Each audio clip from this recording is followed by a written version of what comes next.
Buenas noches. Es martes 27 de mayo. Son las 20:15 y nos encontramos analizando la semana política junto a Juan Andrés Lagos, periodista integrante de la Comisión Política del Partido Comunista de Chile. ¿Cómo estás, Juan Andrés? Buenas noches. Buenas noches, Omar. Aquí estamos. Aquí estamos. Ahí, así nomás pues. Oye, Juan Andrés, fíjate que esta semana bien dura por muchas cosas, ¿no? Desde el punto de vista internacional, que es el primer tema que vamos a tocar, yo te diría que hay un panorama en donde el proceso de aceleración del conflicto, estoy pensando en Ucrania, estoy pensando en Gaza, se acelera, ¿no? Producto, en Ucrania particularmente, de la desesperación ante la evidencia de que la resistencia del ejército ucraniano se va quebrando en diversos lugares. En ese contexto, Alemania y los aliados europeos, ¿no es cierto?, han dicho que, a través de la voz de su canciller, Friedrich Merz, que habría existido una decisión de permitir a Ucrania, ¿no es cierto?, el usar armas occidentales para atacar blancos en territorio ruso, y que esa decisión además se tomó hace varios meses. Digo y recalco esto porque fíjate que también, solo lo dejo ahí sobre la mesa, en el debate que hubo de los candidatos del oficialismo, con mucha soltura de cuerpo, doña Carolina Toá plantea, ¿no es cierto?, que esta guerra entre, entre comillas, Ucrania, que es la OTAN, la Federación Rusa, sería una agresión rusa únicamente. Y lo establece incluso como un punto, ¿no es cierto?, que significaría que Chile no puede ingresar, en este caso al BRICS, porque ahí estaría la Federación Rusa. Dejo eso ahí. En ese sentido, ¿no es cierto? Entonces Reino Unido, Francia, Alemania y, por cierto, Estados Unidos habrían eliminado esas restricciones y, por tanto, abren la posibilidad de estos ataques contra instalaciones militares rusas. Evidentemente que Rusia reaccionó frente a eso y calificó la medida, ¿no es cierto?, como peligrosa y contraria a cualquier esfuerzo de paz. Desde ese punto de vista, ¿no es cierto?, se da una cierta reculada a propósito del vicecanciller alemán, que viene y dice que en realidad no hay cambio en la política oficial alemana.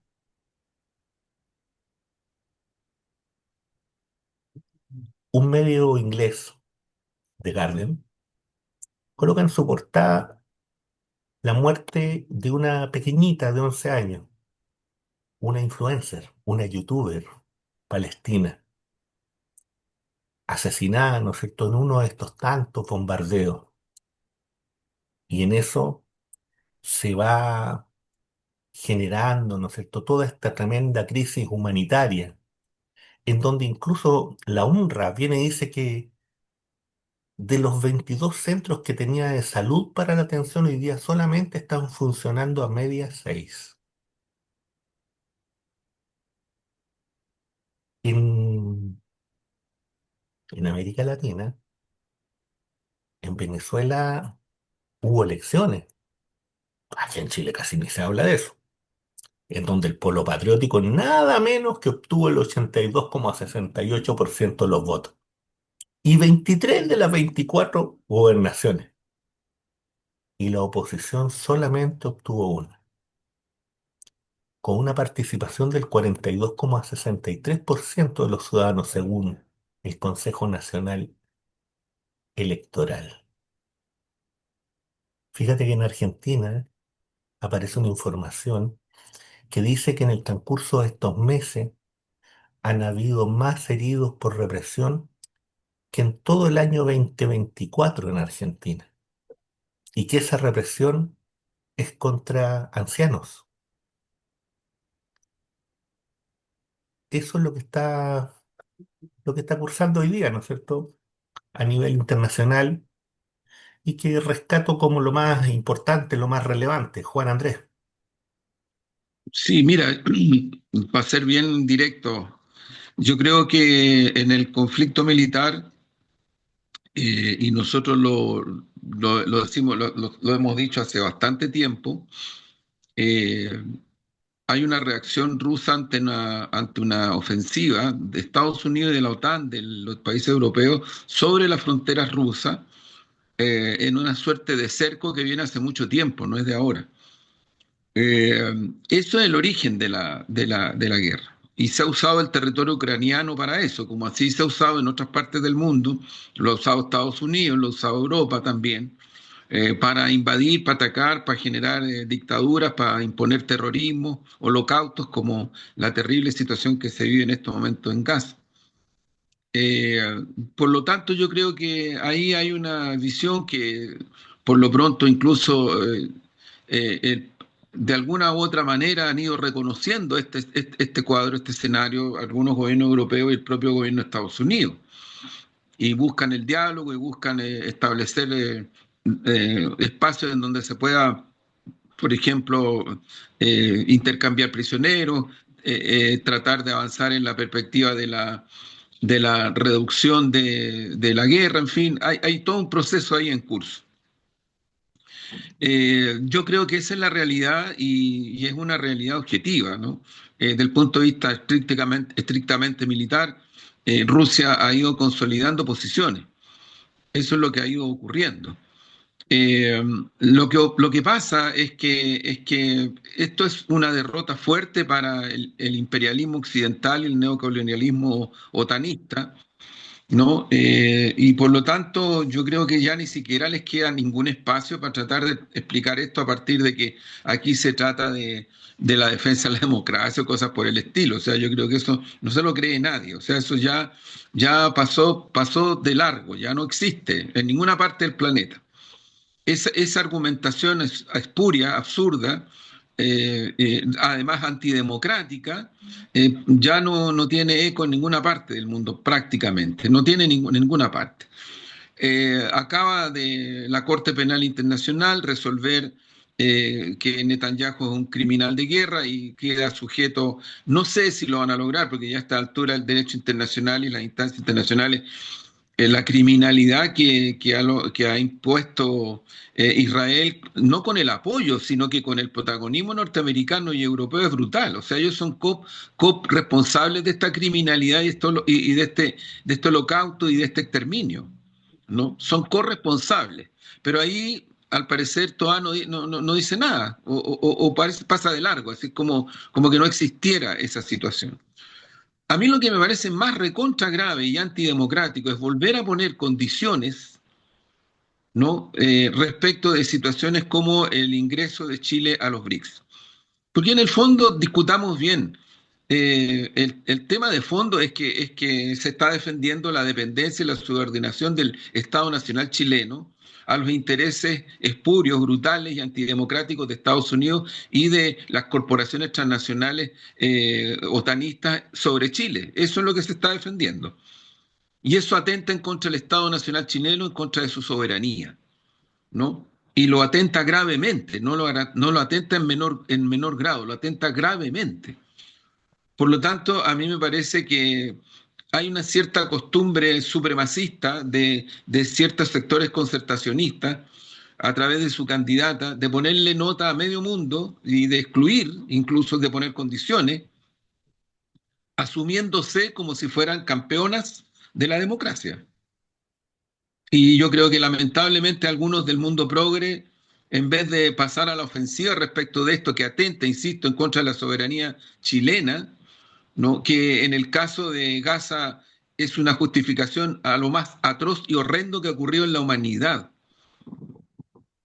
Hay que tener presente que fue el presidente del PPD el que hizo una declaración hace un tiempito atrás nomás respecto de esto y que le generó un repudio bastante transversal en Chile, incluso dentro de su propio partido.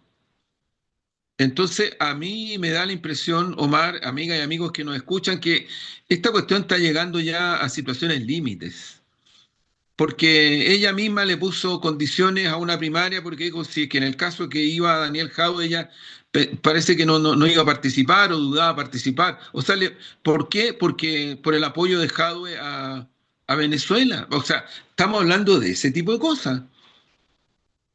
Y ocurre que la posición pro norteamericana y pro capitalista neoliberal de su planteamiento es evidente, es explícita, no es un hecho, no es una opinión personal mía. ¿No? Nosotros discutamos los temas de fondo, o sea, discutamos si a Chile le ha ayudado a su crecimiento económico, a superar las fragmentaciones, a superar las desigualdades, a superar la injusticia, seguir subordinado a las corporaciones transnacionales bancarias y de otro orden de Estados Unidos y de Europa. Eso es lo que tenemos que discutir. O sea, ¿a quién van a ser responsables de los problemas que tiene Chile en estos momentos que no son menores? ¿A quién? ¿A quién? Entonces, yo lo que creo que hay oportunismo, hay falta de sentido de soberanía, de interés patrio, de interés patriota. Creo que es muy complejo lo que está ocurriendo y tengo la impresión de que dado las circunstancias que están cursando, tenemos en este momento a puertas una reunión de los BRICS en Brasil. Chile está invitado, o sea, el presidente de la República de Chile está invitado. Nosotros quisiéramos que Chile ingresara a los BRICS y en la medida que se demora, le hace un daño al país esa demora, ¿no? Han surgido algunas voces desde la derecha que también cuestionan esto. Obvio, sí, ellos están involucrados en los grandes negocios. La derecha está involucrada en los grandes negocios. No le interesa, no, no es un tema político. El ingreso de Chile a los BRICS tiene que ver con el país, con la nación chilena, con su soberanía, con su perspectiva de crecimiento económico, con su perspectiva de abrirse paso hacia una nueva economía, ¿no? Y de los 90 en adelante, pacto transicional mediante, con el dictador, con la derecha, con el gran empresariado, con las concesiones mediante, el resultado de todo eso es lo que tenemos hoy. Si aquí no ha habido todavía un gobierno que realmente tenga un programa distinto de alguna u otra manera a la continuidad que viene de los 90 en adelante, han habido gobiernos que le han abierto con mucha dificultad camino a reformas, pero aquí no hemos tenido una economía ni una política económica que se salga del encuadre neoliberal extremo, del capital financiero, de la especulación, de la explotación del trabajo humano que no le da para financiar las políticas públicas, muy mínimas. O sea, estamos hablando de educación, estamos hablando de salud, lucha contra el crimen organizado, contra el narcotráfico, vivienda, tenemos más de 1.000 campamentos.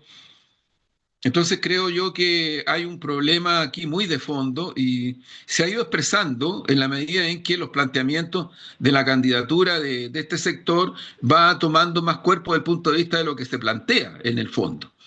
Y yo lamento nomás que haya esta actitud bastante prepotente, supremacista, para descalificar otras posiciones y no usar argumentos, como si se tratara poco menos que de una situación que no sé, me complica mucho la terminología que se está usando tanto en el momento en el que se intentó estigmatizar la posible, porque ni siquiera era candidatura, era eventualmente posible la candidatura de Daniel Jadwe, y ahora se usa Rusia como parte de los BRICS para decir de que es muy complicado en este caso, para esta postura, que Chile entre a los BRICS por esta razón.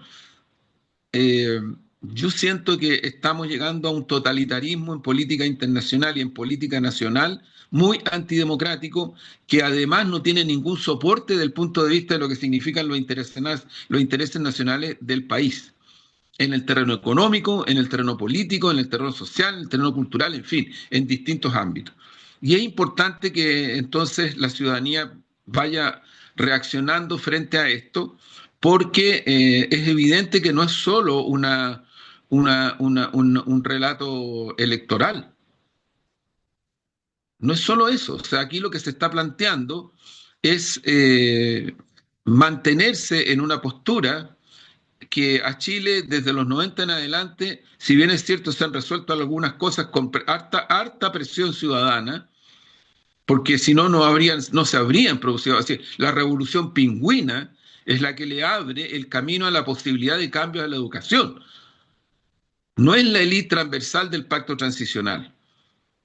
Las movilizaciones de mapuches, las movilizaciones de trabajadores del subcontrato, del trabajo precario, de la minería, las movilizaciones de los profesores, de las y los profesores, de los estudiantes secundarios y también universitarios, de los territorios, de los medioambientalistas.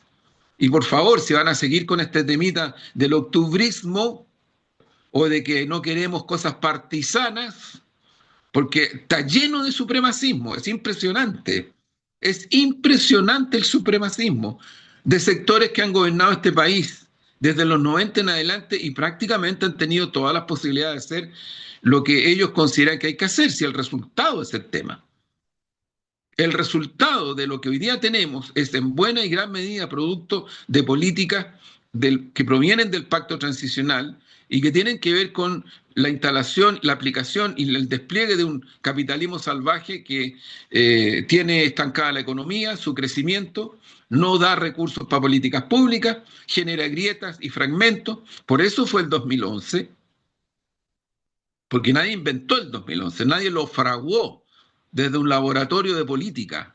Eso salió de la calle, salió desde el contexto, del descontento. Lo mismo que decir el estallido con las millones y millones de personas en las calles.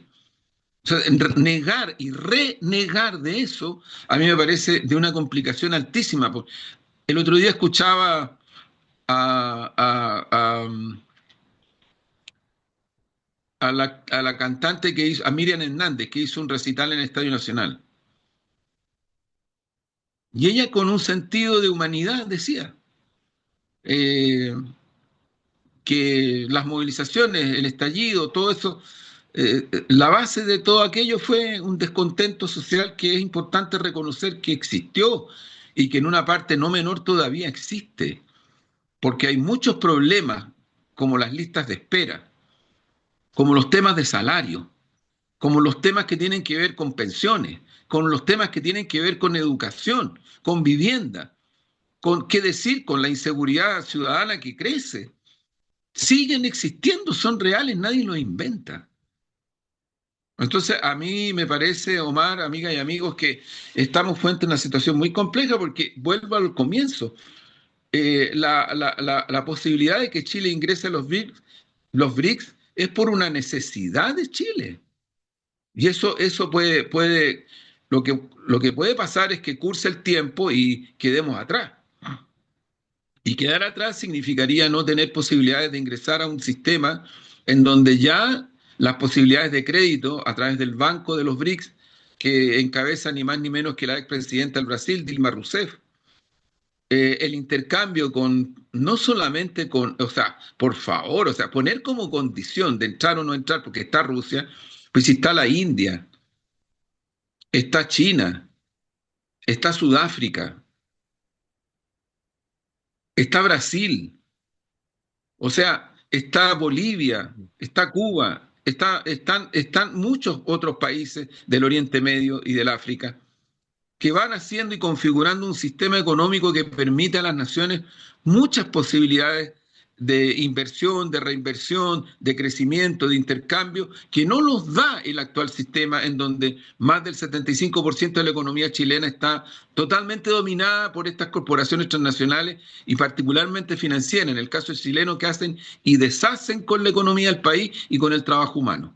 Eso es lo que está ocurriendo. Ahora, si a eso no le sumamos, sino que observamos lo que está ocurriendo con los niveles de corrupción que se están develando, porque esto viene, que se están develando en Chile a propósito de las licencias falsas y los fraudes. Es decir, yo creo que, ojo, desconocer que estamos frente a una crisis ética de profundidades que lo primero que tendrían que hacer las élites es reconocer que eso existe y no ponerse a la defensiva, porque es curiosísima la actitud, ¿no? A mí me parece, Omar, que es necesario apurar el tranco desde el punto de vista de los cambios que Chile necesita. Necesita.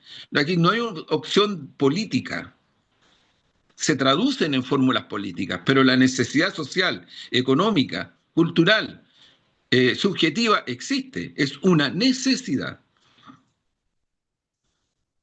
Juan Andrés, fíjate que a eso que tú estás planteando, yo cuando hice el seguimiento de ese debate, como de otras intervenciones de otros candidatos, ¿no?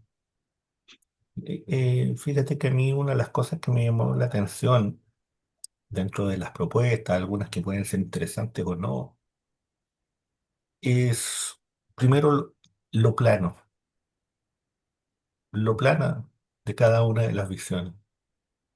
Ahí nada escapa a nada. Puede ser por un juego, ¿no es cierto?, en donde cada uno quiere venir y cuidar su espalda.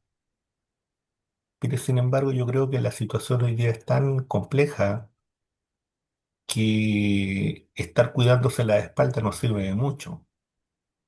Y entonces no basta con como analizar como cientista político, como abogado, como administrador de algo. No basta con eso, hay que tener una mirada de país. Y hay que tener una mirada, ¿no es cierto?, que sea capaz de venir y conectar con la ciudadanía. Y esa conexión implica riesgo. Y esa conexión implica, ¿no es cierto?, jugarse en algo. Y uno, eso es lo que uno no ve. Y ahí es donde, en ese contexto, en donde de repente uno ve otro tipo de candidaturas que pertenecen a otros sectores políticos, que juegan más con eso, que algunos dirán que tienen menos o más que perder, pero que entran en algún grado de empatía con alguien. Y entonces es muy difícil cuando alguien no es capaz de parar la mentira en un debate. Porque lo que hizo Carolina Toá es mentirle al país. Y le miente al país cuando viene y dice que el tema entre Ucrania y la Federación Rusa es solo una invasión, solo un cruzar fronteras. Porque desde el momento en que ella no nombra a la OTAN, ni nombra a Estados Unidos, ni nombra al gobierno de Biden, ni nombra al propio gobierno del presidente Trump, que sigue enviando armas mientras está negociando, entonces ese es un problema político serio, porque los indicios están en diversos lados, basta que uno busque. Entonces, si uno busca, va a encontrar y se va a dar cuenta de la debilidad de ese tipo de relatos, de la incapacidad y de la mentira. Y eso es lo preocupante, que haya candidatos que mientan, abierta y claramente. Y lo digo con mucha responsabilidad, porque es un tema que he ido siguiendo durante años. Y que hay suficiente material de la propia prensa norteamericana, de los propios analistas norteamericanos, de su propia gente, que plantean, ¿no es cierto?, cómo Estados Unidos viene e interviene en Ucrania, no desde los 2014, desde el 1990 en adelante. Sí, desde el 2014 con el golpe de Estado del Maidán, en el fondo es el sablazo final. Y eso está documentado. Entonces un candidato o candidata no puede no conocer eso. Otra cosa es que pueda venir y querer, ¿no es cierto?, manipularlo, pero no puede desconocerlo. Y si lo manipula, entonces no es un buen candidato. Porque no se arriesga, porque no está hablando con la verdad, así de simple. Juan Andrés, en, en Chile, bueno, van pasando una serie de cosas, ¿no? Nos siguen instalando el tema de Venezuela. Da lo mismo si en Venezuela hay votación o no hay votación. Da lo mismo si ganaron la elección, si barrieron, porque en realidad barrieron, les guste o no, eso fue lo que ocurrió. Y a otra cosa mariposa, y van a tener que bancarse de lo que hay nomás, tan simple como eso. Eh, Fíjate que los debates también traen en sí, ¿no es cierto?, todo este tema de la seguridad, todo este tema, ¿no es cierto?, ahora de las licencias médicas que se instalan sobre la mesa, ¿no es cierto?, algunas acusaciones específicas, algunas profundizaciones, el deleite de los medios de comunicación con el caso Monsalve, etcétera, etcétera. Eso es lo que está pulsando hoy día en las noticias común y corriente. Eso es lo que también influye, ¿no es cierto?, dentro de más que las decisiones, diría yo, en cómo el mundo político reacciona. ¿Cómo ves tú eso, este ambiente, ¿no? Bastante oscuro, diría yo. Mira, yo creo, Omar, que yo insisto en este punto, yo creo que las primarias es una oportunidad significativa. Ahora, el gran desafío es que la gente se interese en ir a votar y en el contexto de una votación que es voluntaria, no es voto obligatorio. Y creo que eso pasa principalmente porque la ciudadanía visualice que en esta primaria se está debatiendo cosas importantes y yo insisto, porque en realidad, ¿qué otra cosa se puede debatir? Si no son los grandes problemas sociales y económicos que Chile tiene en estos momentos. Y insisto en el problema de la seguridad ciudadana, que algunos, dale con que va a llover, dale con que no es tan importante. De verdad, yo creo que esas posturas a mí me alarman. Cuando se tiende a desconocer el nivel de situaciones gravísimas que se están viviendo a propósito del crimen organizado y el narcotráfico en Chile. Me impresiona, de verdad. O sea, porque ya, o es, no sé, una especie de esquizofrenia social o es una insensibilidad, ¿no? Porque es cierto lo que tú dices, los medios hegemónicos espectacularizan, provocan, generan, pero no es que inventen, cuidado, no inventan, espectacularizan, ¿no? Generan unas situaciones, pero no inventan. Entonces yo creo que ahí es bien importante hacer la diferencia. Lo mismo pasa con el tema de salud, con el tema de vivienda, con la situación de salario, el endeudamiento, que es otro tema grueso en Chile, grueso. Entonces, yo creo que esas son las cosas que a mí me parece que es importante que en los debates y en las propias primarias de este sector estén instaladas como temas significativos, porque eso genera un interés de una ciudadanía que puede estar motivada a ir a votar, primero. Segundo, yo creo que dentro de las candidaturas es evidente las diferencias en el plano no solo de política internacional, sino que también en el plano de la política nacional, en estos ámbitos, en estas cuestiones. Creo que se ha ido configurando una postura de izquierda para mirar estos grandes temas con propuestas por parte de la candidatura de Janet Jara. De alguna manera, la de Winter, de alguna manera, le busca por ahí. Pero es evidente que la candidatura de Carolina Toá es una continuidad es muy explícita en forma y fondo de lo que fueron los gobiernos de la concertación. Hay una reivindicación completa de todo eso.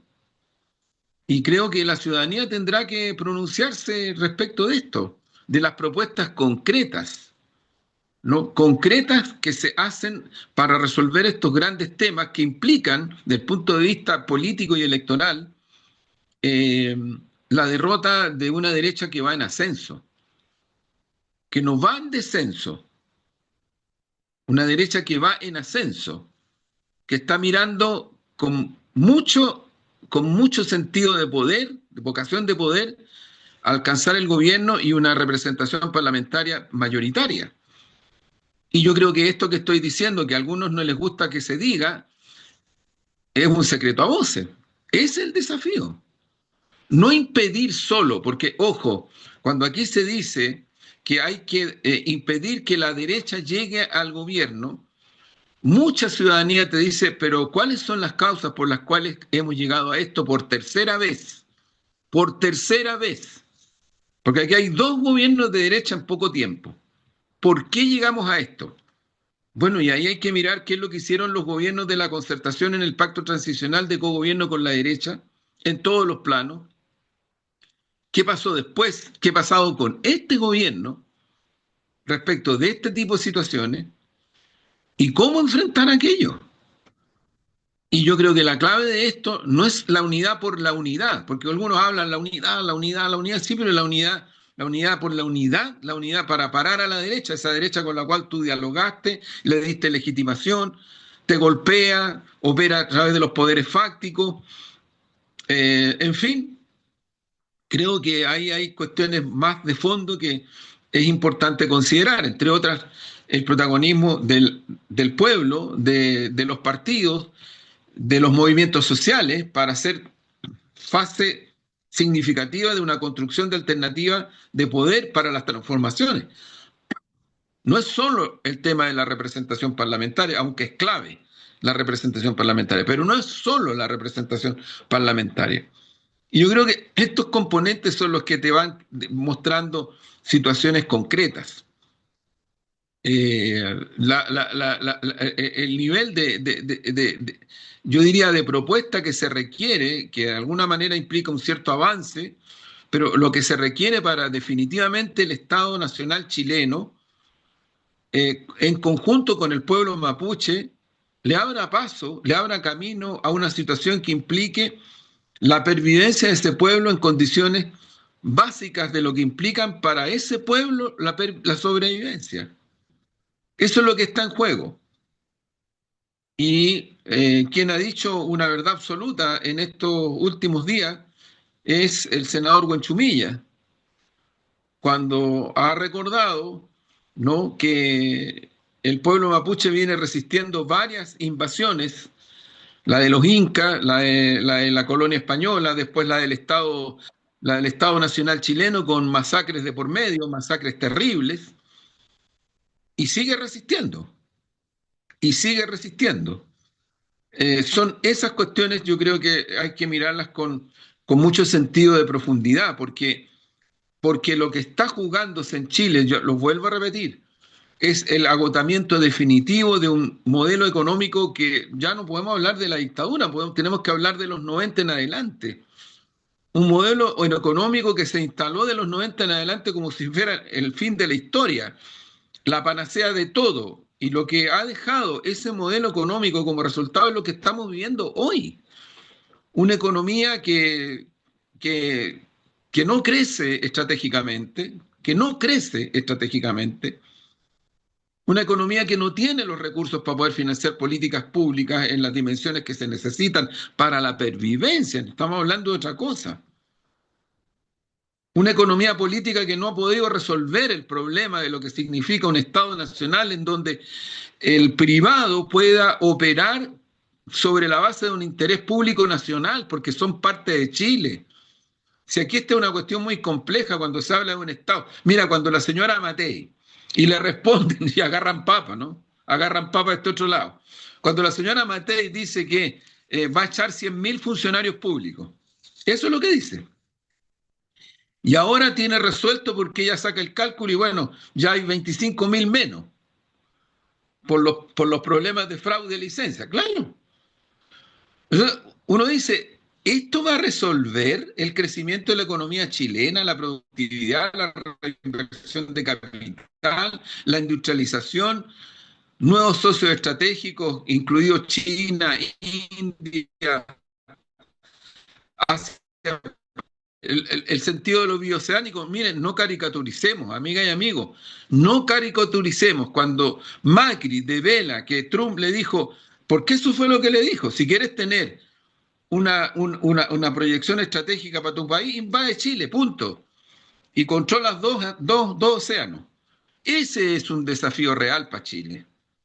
Porque Chile está ubicado en una cuenca, en un sentido en donde Asia-Pacífico y la ruta de la seda y el Atlántico y la Antártida son parte sustantiva de su proyección de soberanía.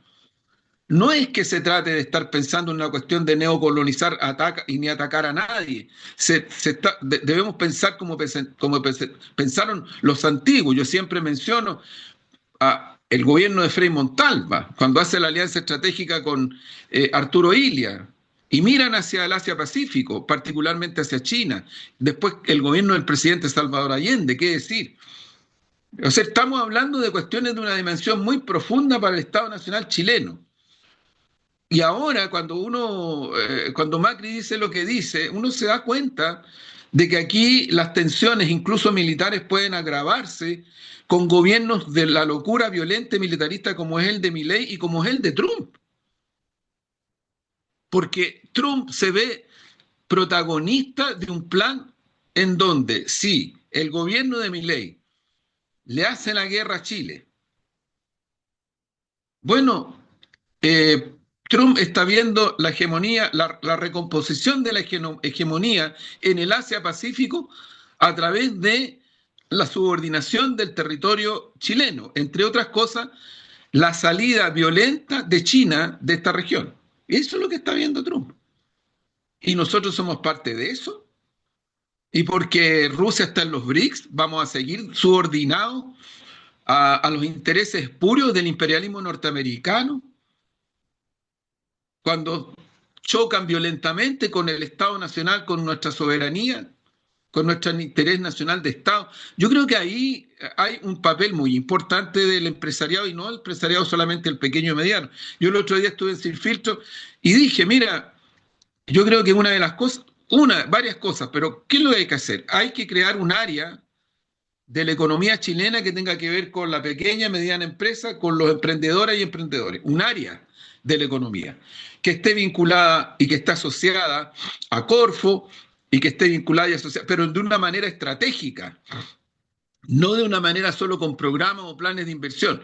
Sacar cuando tú construyes un área de esta dimensión, la sacas de la dependencia brutal que tienen en este momento de la gran banca, que los mata, que los estrangula con intereses.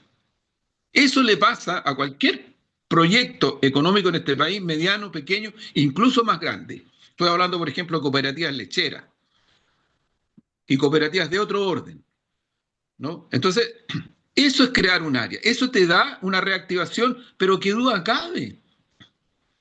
Te da reactivación económica. Luego, el gran privado. La pregunta, ¿lo sacamos de Chile violentamente? No, no, pero tenemos que buscar acuerdos con ella y con ellos. Estoy pensando en el Santander, el Scotiabank, que hacen y deshacen en Chile. Estoy pensando en otras corporaciones que están metiéndose en el litio, en donde el interés del Estado Nacional, que tiene que ver con reactivación, industrialización, valor agregado, puedan tener un punto en común con estas inversiones y con este desarrollo de esta gran empresa. Pero por favor, los grupos económicos que se formaron al calor de la dictadura o que se proyectaron y se fortalecieron al calor de la dictadura, ¿no van a tener un rol social en la construcción de una nueva economía? O sea, a ellos lo único que les interesa es, y por eso son privados, o sea, hasta ahí llegan, o sea, no viven en Chile, no viven en el territorio nacional, sus negocios están, no sé, pues en Marte. No, pues están aquí. Y aquí hay millones de personas que trabajan para ellos y producen. Pero también hay reinversión e inversión de capital que debería una parte generar lógicas de crecimiento y de reactivación en el propio país. Y eso no les va a quitar ni su propiedad ni nada que se le parezca. Al contrario, si miraran con un poquito más de visión estratégica, se darían cuenta, entre otras cosas, que los BRICS es una inmensa oportunidad, pero inmensa, inmensa, inmensa.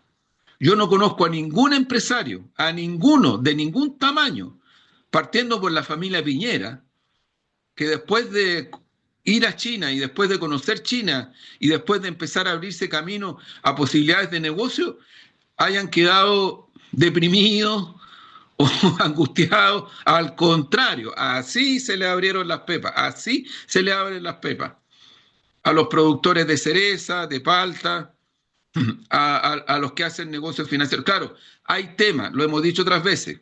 Lo que pasa es que aquí en este país hay una hegemonía de una banca corporativa transnacional que hace y deshace. ¿Qué es lo que pasa si tú te abres a los BRICS? Van a llegar bancos de esos países. ¿Cuál va a ser el efecto, amiga y amigo, de eso? Van a bajar las tasas de interés. Por lo tanto, vamos a tener más posibilidades de eh, hacer créditos, acceder a créditos para tener, por ejemplo, acceso a casa propia, a departamento propio.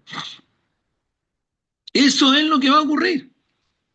Y no se va a desestabilizar la economía, no va a tambalear nada, al contrario, se va a reactivar. Mira, pongo como ejemplo lo que se estaba haciendo de un proyecto que viene del gobierno de la presidenta Bachelet y que se abre camino ahora y que lo despliega especialmente el actual alto mando de la Armada de Chile, a propósito de hacer un plan de construcción de naves, no de guerra, construcción de naves muy vinculada al tema de la producción portuaria, fronteras, territorio, en fin, puertos, pero básicamente y esencialmente es un plan nacional de productividad que fortalece mucho ASMAR y fortalece mucho la dinámica de una producción nacional. Bueno, eso es parte de una dinámica de la economía chilena. Eso es, por lo tanto, no estamos en cero, no estamos inventando la pólvora. Estamos haciendo cosas que tienen que ver con la necesidad del país.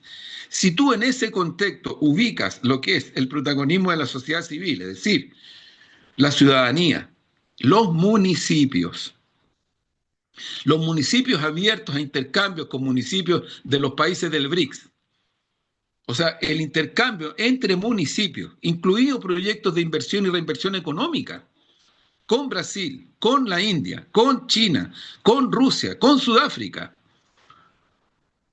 Pero qué duda cabe que nos puede ayudar enormemente a una globalización a escala humana. Qué duda cabe. Y eso existe. Existe en este momento en los BRICS un intercambio que ya parte, viene una reunión en Brasil, luego una reunión en Rusia, en Moscú, de los municipios de los países del BRICS. Y yo tengo entendido que hay varios municipios chilenos interesados en ir. Pero obvio, ¿cómo no les va a poder interesar? Entonces yo creo que aquí abramos las puertas y dejemos de lado la ignorancia, los prejuicios, los estereotipos y este supremacismo que a mí ya me tiene bien preocupado, ¿eh? Que no solamente viene de la derecha, sino que viene de estos otros sectores que han gobernado Chile en pacto transicional de los 90 en adelante. Porque es un verdadero supremacismo, o sea, como que lo hicieron tan re bien, pero tan re bien, que lo que hay que seguir haciendo es lo que hicieron. Francamente, yo creo que eso es lo que la sociedad chilena no quiere ya, no más. Sí, yo creo, Juan Andrés, que es lo que tú estás planteando, claro. Lo que pasa es que hay otras posiciones que son delirantes. Y son delirantes porque, como tú bien dices, ¿no es cierto?, se basan en una idea supremacista. Y esa la han ido instalando durante largo tiempo. Y en esa idea supremacista, ¿no es cierto?, plantean de que hay espacios, hay lugares geográficos, hay economías, hay culturas, ¿no es cierto?, que son tan antagónicas con las que no podemos tener ningún tipo de relación. Y la relación que podamos tener va a ser malévola. Y esos son elementos centrales. Y eso es lo que uno escucha lamentablemente de personas que quieren venir y gobernar Chile. Y entonces vienen y festinan, ¿no es cierto? Y hacen broma con esta idea que tú planteaste, ¿no es cierto? De lo que Trump le dice en tono de sarcasmo, ¿no es cierto? Al presidente argentino. Y entonces la pregunta que uno tiene que hacerse es ¿por qué al presidente Trump le interesa un conflicto militar?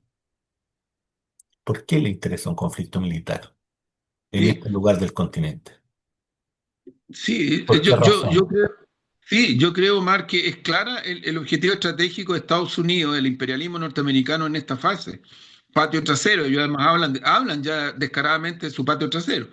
El objetivo es sacar a China de la región. Exactamente. Entonces, el punto es, ¿existe la posibilidad para Chile de hacer una especie de equilibrio en las relaciones con la superpotencia? Si eso, no, eso es irreal, eso no existe. En estos momentos, lo que tú tienes es la emergencia de una serie de bloques y de potencias, porque está el bloque africano, que sigue avanzando, Yemen, está ahí Nigeria, está el Congo, está Sudáfrica y un montón de otros países más, tienen minería, tienen recursos humanos, recursos energéticos. Es un país que se está tratando de despejar del neocolonialismo europeo, francés, belga, norteamericano, británico, en fin, y está abriendo ese camino. Esa parte importante del planeta, una buena parte de naciones de ese país, de ese continente, están en los BRICS. Está el Oriente Medio, donde también tú tienes varios países que ya están en los BRICS. Hay Sí. varios, no uno, hay varios, varios. Bueno, y están los que están por este otro lado, ¿no? Bueno, China, estamos hablando de Vietnam, estamos hablando de las otras naciones. Es decir, Brasil en nuestra región. Yo creo que pronto va a ingresar Venezuela, va a ingresar, yo creo que ese va a ser, está Bolivia, yo creo que Perú está a punto, porque va caminando en esa dirección. Por lo tanto, el problema no es un problema que se pueda limitar en forma caricaturesca al carácter de los gobiernos. Este no es un problema de gobierno de izquierda o derecha, es un problema de gobierno subordinado a la corporación imperialista norteamericana o que buscan abrirse camino al multilateralismo a través de la construcción de bloques de naciones o a través de asociaciones o sociedades en donde las asimetrías son reconocidas como tal y por lo tanto nadie quiere destruir al otro, como lo que pasa con la política imperial norteamericana, que en su historia siempre destruye. O sea, hay que decirlo porque es una realidad. Quien lanzó dos bombas atómicas sobre Japón cuando el conflicto militar estaba totalmente resuelto, y mató a millones de personas en dos ciudades, Hiroshima y Nagasaki, fue Estados Unidos. Ahora, nosotros aquí en Chile tuvimos la versión de Hollywood, pues entonces poco menos que había que admirar a los pilotos de guerra norteamericanos que llevaron las bombas atómicas. Así es. Sí, eso es lo terrible. El imperio norteamericano tomó la decisión de reventar con dos bombas atómicas dos ciudades y no dejó nada vivo. Quedó muy poca vida en en esa situación. Y bueno, ¿y qué están haciendo en Gaza? Es lo Si mismo. en Gaza es un plan de exterminio. Y lamentablemente hasta este momento en que estamos hablando, no hay nada que lo pueda parar. Lo que hay es movilizaciones crecientes en Europa. Ojalá, yo digo, en Chile podamos empujar de verdad mucho más, porque no sé qué va a pasar en el futuro cuando haya que contar esto. No sé, no sé, a mí me golpea mucho, no sé. Yo te digo, los pueblos europeos están en las calles, están marchando, están protestando. Eso es lo que hace que varios gobiernos europeos reaccionen. Eso es la movilización y la protesta en las calles, en Grecia, en Francia, en Italia, en Gran Bretaña, en Bélgica y en otros países, en Alemania, donde los reprimen, en Holanda, donde los reprimen. Irlanda, mi respeto, mi admiración profunda y mi cariño profundo por el pueblo irlandés, que está una vez más demostrando que realmente es un pueblo maravilloso desde el punto de vista de la solidaridad internacional. Y en esta zona yo creo que hay que levantar también con mucha más fuerza la voz, pero lo único que va quedando más para parar con esto es un boicot a la venta de armas y un boicot a que el gobierno israelí pueda seguir haciendo lo que está haciendo. En Bélgica hay sindicatos de trabajadores portuarios que tomaron la decisión de no embarcar más armas dirigidas a Israel. Sindicatos de trabajadores portuarios de Bélgica. Y yo creo que para allá va la cosa, porque si no, no hay forma de pararlo. No hay. Porque tú tienes a Estados Unidos, a Gran Bretaña, a los gobiernos, ¿no? En un momento en una decisión, en otro momento en otra, pero están protagonizando no el respaldo, sino que están protagonizando el genocidio. Esa es la realidad, no es una ficción. Son Y parte. sobre Venezuela, Omar, permíteme nomás, Ujú. solo, mira, ¿hubieron elecciones o no hubieron elecciones? Sí, hubieron elecciones. ¿Participó una parte significativa de la oposición al gobierno del presidente Nicolás Maduro? Sí, participó una parte significativa de la oposición. Participó. ¿Hubo también gente que no fue a votar? Sí, hubo gente que no fue a votar. En este momento, de acuerdo al resultado, la mayoría de quienes votaron, votaron por las fuerzas políticas que respaldan y que son protagónicas del proceso emancipador que encabeza el presidente Nicolás Maduro. Eh, el porcentaje del universo es el que tú señalabas. Yo diría de nuevo con esta suerte de supremacismo, ¿eh? Aquí, antes de que hubiera voto obligatorio, cuando a alguien se le ocurrió en Chile hacer voto voluntario, llegamos a tener menos del 40% de votantes reales. Éramos el país del continente americano en donde menos gente votaba. Y eso fue bajo los gobiernos de la Concertación y con la anuencia de la derecha, donde hicieron los cálculos, y eso también pasó para acá. Hay que asumir la responsabilidad autocríticamente, porque se pensaba que teniendo universos electorales más chiquititos, entonces tú podías hacer más cosas y manejar mejor las campañas, las elecciones, con sistema binominal mediante. Sistema binominal mediante. Entonces, no, yo diría, no, no, no, no, cuidado, mucha máquina, no. Yo diría, primero, es una elección totalmente legítima, con el resultado que tuvo, totalmente legítima, con un antecedente, con un bloqueo del imperialismo norteamericano brutal en todos los planos en contra de Venezuela. Brutal. Por lo tanto, yo diría de que con sentido de democracia, con sentido de respeto a la autodeterminación de los pueblos, yo creo que lo que hay que hacer es reconocer formalmente el resultado electoral de Venezuela como un resultado de una elección democrática y ojalá que pudiéramos empezar rápido a tratar de hacer el camino para recomponer las relaciones diplomáticas de Estado a Estado con Venezuela, con todas las diferencias que podemos tener, porque yo creo que ponerle condiciones supremacistas a otros países. Bueno, ahora es Rusia, ahora es Venezuela, es China, yo no sé, esta es una locura, ¿eh? De verdad, de verdad. Esto a mí me resulta una cosa de una falta de sentido de interés nacional del Estado chileno. Eso es.